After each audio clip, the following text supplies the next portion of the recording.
25 March যেই হৃদয় বিদারক মর্মান্তিক দুর্ঘটনাটি ঘটেছিল রাজবাড়ীর দৌলতদিয়া ৩ নম্বর ফেরিঘাটে। এখানে এই ফেরিঘাটে প্রায় ২৬ জন মানুষের প্রাণহানি হয়েছে। এই মৃত্যুকূপ থেকে বেঁচে ফিরেছিল আলিফ নামের এই ছোট্ট শিশুটি। আপনারা অনেকেই ভিডিওতে দেখেছেন যে আলিফ কিভাবে নদী থেকে সাঁতরে নদীর পল্টনের কাছে আসে। তারপরই একজন স্থানীয় মানুষ তাকে তার কাঁধের গামছা আগিয়ে দিয়ে তারপরে সেই গামছা ধরে উঠে আসে আলিফ।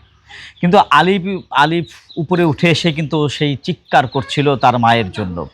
আলিফ তখনও মনে করছিল ওর মা ওর পরেই পানি থেকে উঠে আসবে, কিন্তু আলিফের মা আর কিন্তু উঠে আসেনি।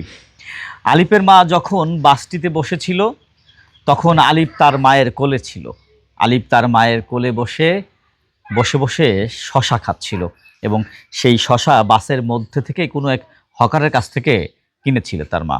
শুধু শশা নয়, তার মা কিনেছিল পেয়ারা। আর এই ছোট্ট আলিফ তার মায়ের কোলে বসে শশা খাচ্ছিল।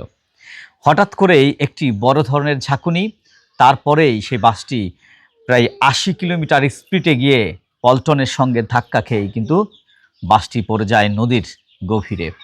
সঙ্গে সঙ্গে বাসটি প্রায় ৬০ ফিট পানির গভীরে চলে যায়।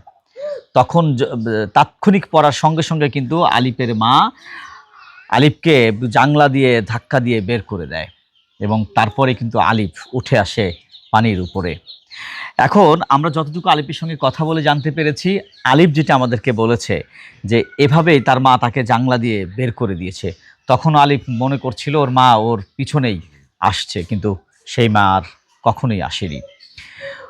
পরবর্তীতে সেই লাশ উদ্ধার হলো রাত ১টার দিকে। বাসটি যখন উদ্ধার হলো এবং তার মায়ের লাশটি সেখান থেকেই উদ্ধার করা হয়।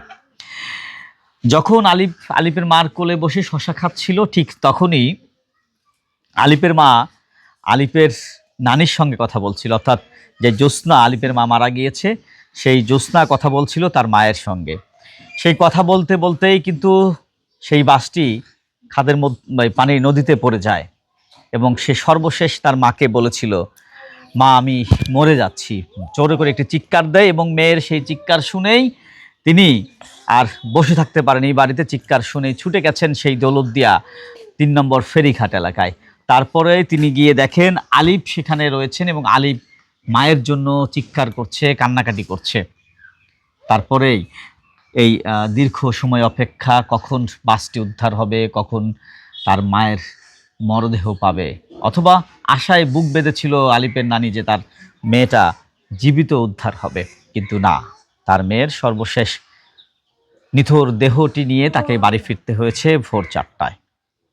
এই যে এই হৃদয় বিদারক ঘটনাটি ঘটেছে, এই ঘটনার পেছনে কি কারণ থাকতে পারে, কি কারণে এই ধরনের দুর্ঘটনা ঘটলো সেই বিষয়ে তদন্ত করা হচ্ছে। জানি না তদন্ত কি হবে, তদন্ত রিপোর্টে কি আসবে, কিন্তু যেই বাসটি যে পল্টনে আসারই কথা ছিল না ওই পর্যন্ত, কিন্তু সেই বাসটি পল্টনের কিছুটা দূরেই দাঁড়িয়েছিল এবং পল্টনের আগে যে চ্যানেলটা, অর্থাৎ যে রাস্তা দিয়ে বাসটা নামবে সেই রাস্তাটা কতটা নিরাপদ ছিল এটি কিন্তু এখন বড় প্রশ্ন। আমরা একটু আলিফের সঙ্গে একটু কথা বলি। আলিফ, তুমি যখন নামতেছিল মানে বাসের মধ্যে ছিলা, তখন বাসটা কিভাবে